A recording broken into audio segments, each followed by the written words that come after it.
President Obama and his British counterpart, David Cameron, stand side by side physically and emotionally over how Congress ought to handle Iran.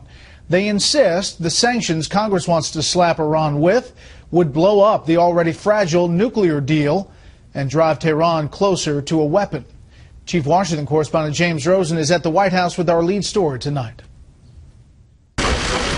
After a working session in the Oval Office, President Obama and British Prime Minister David Cameron worked overtime to persuade the U.S. Congress to, as Mr. Obama put it, hold your fire on more sanctions against Iran. I don't question the good faith of some folks who think this might be helpful, but it's my team that's at the table.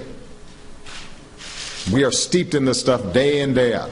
The president's remarks came one day after he attended a retreat with Senate Democrats in Baltimore. There, he exchanged words with New Jersey Senator Robert Menendez, leader of a large contingent of Democrats who are set to join the majority of Republicans in slapping fresh sanctions on Iran in the event Tehran fails to finalize a deal to rein in its nuclear programs. In a recent interview, Menendez told Fox News Iran is already escaping from the shadow of existing sanctions. Over time, the Iranian economy has now still in distress, but has, begun to create a degree of stability. Mr. Obama reportedly told his fellow Democrats he's ready to play offense, and publicly he renewed his veto threat, arguing that even if new sanctions would only take effect after nuclear talks with Iran were to collapse, Iran wouldn't see it that way, and the talks would be torpedoed immediately. Then the risks and likelihood that this ends up being at some point a military confrontation is heightened.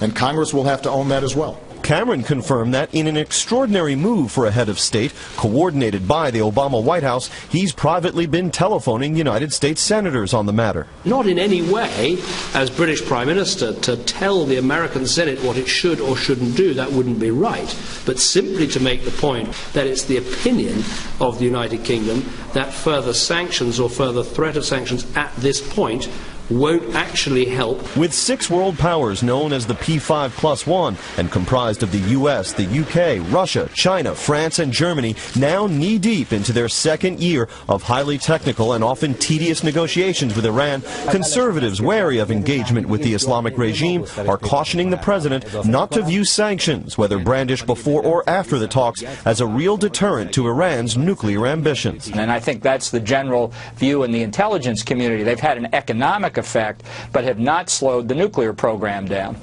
Senior White House officials tell me they are genuinely concerned about the Senate reaching a veto-proof majority for new sanctions, and that's why the president, in his remarks today, threw out there the time frame of 60 to 90 days, both to assure lawmakers there is an end point to the Iran nuclear talks, but also to show that Mr. Obama himself is growing impatient with Iran.